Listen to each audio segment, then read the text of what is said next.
हरिओम आत्मीय भक्तजनों, सप्रेम जय श्री हरि। आज का प्रसंग है भीष्म पितामह महाभारत के रण में यानी युद्ध में हत हुए, यानी मारे बाण से हताहत हुए, तो उनको लेने के लिए काल आया।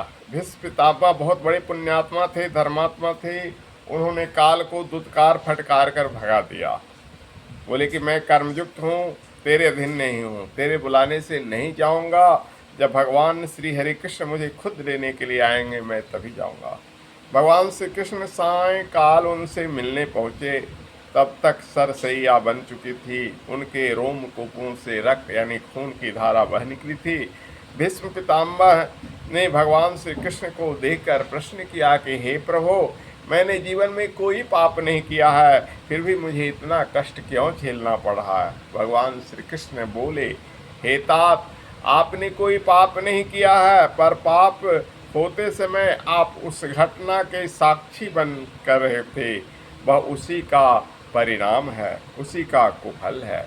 भीष्म को याद आया कि भीष्म को द्रौपदी वस्त्र हरण की घटना पूरी के पूरे दिमाग में याद आ गई कि धर्म की दृष्टि में सूक्ष्मतम होती है हर छोटे बड़े कर्मों का परिणाम मनुष्य को स्वीकार करना पड़ा। जिस समय द्रौपदी का चीरहरण हो रहा था, उसकी साड़ी खींचे जा रहे थे, उस समय भीष्म उसी सभा में थे लेकिन मौन थे। तो यह पाप, जो पाप करता है वो भी पापी होता है, जो पाप देखता है वो भी पाप का फल प्राप्त करता है, जो पाप का साथ देता है वो भी पाप का फल प्राप्त करता है।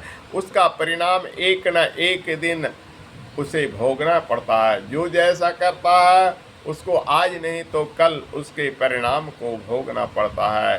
भीष्म पितामह उस पापियों के दल में से थे, खुद महान थे, पवित्र थे, किंतु उस पाप के समय वो साक्षी स्वरूप थे, देख रहे थे।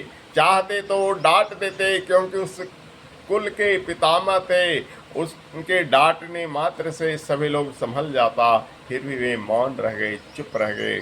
तो अंत तक उन्हें कष्ट भोगना पड़ा, और जब तक उनकी प्राण नहीं निकली असह दर्द वेदना भोगना पड़ा।